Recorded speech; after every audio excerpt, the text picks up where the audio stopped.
Praise the lord. అందరికీ యేసే నామంలో వందనాలు. ఈ దినాన్ని మనం ఫాదర్స్ డే సెలబ్రేట్ చేసుకుంటున్నాం కాబట్టి తండ్రులైన వారందరికీ హ్యాపీ ఫాదర్స్ డే.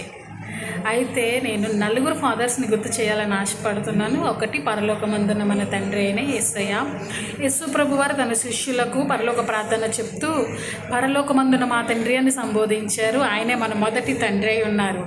రెండవదిగా ఈ లోక సంబంధమైన తండ్రి, మన కన్న తల్లిదండ్రులు.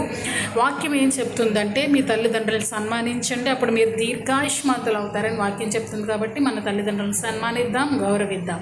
మూడవదిగా మన ఆత్మీయ తండ్రి, మన రక్షణలోకి నడిపించిన తండ్రిని మనం ఎప్పుడు మర్చిపోకూడదు. కొరింథీయులకు అపొస్తలుడైన పౌలు గారు రాస్తూ, మీకు బోధకులు అనేక మంది ఉండొచ్చు, కానీ మిమ్మల్ని కని ప్రసవ వేదన పడి మిమ్మల్ని కన్న తండ్రి ఒక్కరే ఉంటారు అని వారిని హెచ్చరించారు. నాలుగవదిగా మన తండ్రి సమానులైన పెద్దల్ని మనం గౌరవించాలి.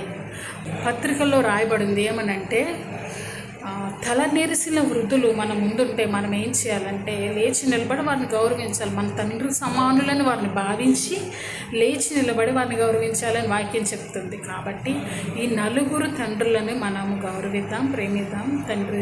తండ్రిల దినోత్సవం సందర్భంగా ఈ నలుగురు తండ్రులను మనం జ్ఞాపకం చేసుకుందాం. దేవుడి మాటలు దీవించును గాక. ఆమేన్.